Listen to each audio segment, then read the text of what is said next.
আমাদের স্পিতি ট্রিপের আজ ছিল ডে 7।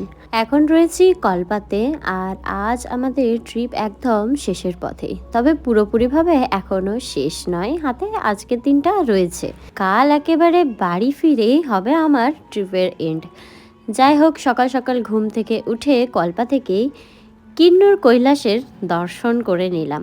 ঘুম থেকে যখন উঠেছিলাম তখন হালকা কুয়াশা ছিল, তাই ভালোভাবে বোঝা যাচ্ছিল না, কিন্তু একটু রোদ উঠতেই ভাবলাম তোমাদের সাথে শেয়ার করি।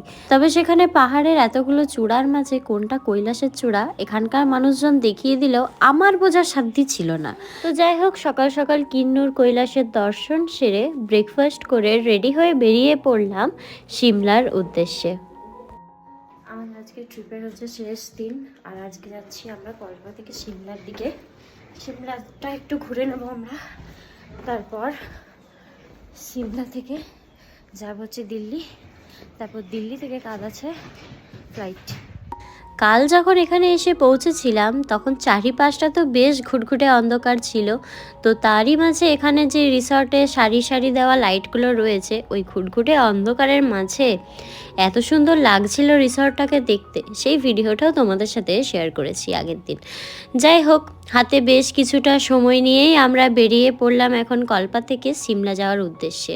এখানে আসার সময় সিমলাটা আমাদের ঘোরা হয়নি, তাই ভেবেছিলাম যেদিনকে ফিরে যাব সেদিনকে ঘুরে যাব। তবে আজ যাওয়ার পথে প্ল্যানে রয়েছে সিমলাটা একটু ঘুরে দেখার। এখন দেখা যাক কতটা কি ঘুরতে পারি।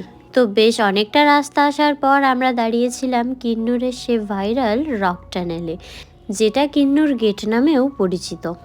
সিমলা থেকে আমরা যেদিন সাংলা আসছিলাম সেদিন তো এই টানেলটা পেয়েছিলাম, তবে সেদিন আর দাঁড়ানো হয়নি, ক্রস করে পেরিয়ে গেছিলাম।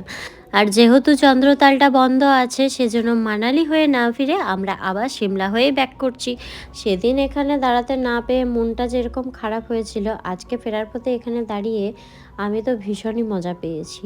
যাই হোক, আর এই টানেলটার মধ্যে দিয়ে যখন যাচ্ছিলাম না, মনে হচ্ছে একটা গুহার মধ্যে দিয়ে হাঁটছি। আর পাহাড়ের এই রাস্তাগুলো ছিল ভয়ঙ্কর সুন্দর, যেটা ফোনে এতটা বোঝা না গেলেও খালি চোখে আমার তো ভীষণই ভয় লাগছিল। যাই হোক, সিমলা পৌঁছাতে আর বেশ কিছুক্ষণই বাকি রয়েছে, এর মধ্যে বৃষ্টিও শুরু হয়েছে, সাথে আমাদের পেটে ছুঁচোও দৌড়াচ্ছে। তাই এক জায়গায় দাঁড়িয়েছিলাম খাবার জন্য, আর যেখানে খাবারগুলো ছিল অতীব জঘন্য। আর যেখানে খেতে দাঁড়িয়েছিলাম তার পাশে এরকম ছোট্ট ছোট্ট ডেজি ফুলগুলো ছিল, যেগুলো পেয়ে তো আমি বেজায় খুশি। তো ফুলগুলো হাতে নেওয়ার পর আমি ভাবছিলাম আমরা যে স্টিকারে ইমোজিতে ব্যবহার করি সেই ডেজি ফুলটা কিনা।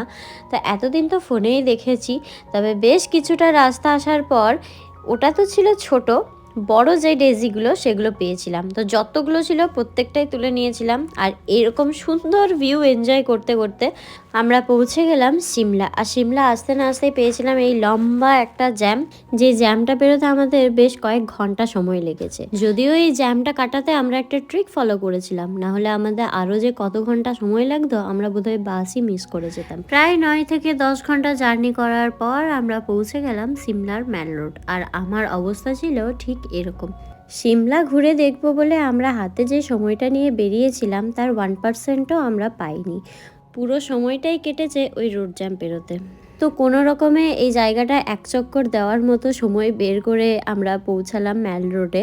আর এখানে ভেবেছিলাম কেনাকাটি টুকটাক করব, কিন্তু হাতে একদমই সময় ছিল না, তাই সেভাবে কোনো জিনিসও দেখিনি আর কেনাকাটিও করা হয়নি। তবে হিমাচলে এসে হিমাচলে ফেমাস ফুড সিদ্ধু ট্রাই করে আমরা চলে গেলাম রাতের খাবারটা প্যাক করাতে। আর দিওয়ালির দিন আমরা যে বাজি কিনেছিলাম তার মধ্যে তারাবাতি ছিল, তো একটা রাখা ছিল, তো এখন সেটাকেও জ্বালিয়ে নিলাম, কারণ ফ্লাইটে তো এটা অ্যালাউ করবে না। তাই ভাবলাম এটাই একদম মোক্ষম সময়, আর সেটা জ্বালিয়ে যে খাবারটা আমরা প্যাক করেছিলাম সেটাই খাচ্ছিলাম। আর তখনই আমাদের বাসও এসে পড়েছিল, হ্যাঁ টাইমের একটু আগেই এসেছিল। তো খাওয়া দাওয়া শেষে এদিকে ধীরে সুস্থে বাসেও উঠে পড়েছি। ভিডিওটা এখানেই শেষ করলাম, বাকি দেখাবো নেক্সট ব্লগে। তো চলো আজকের মতো টাটা।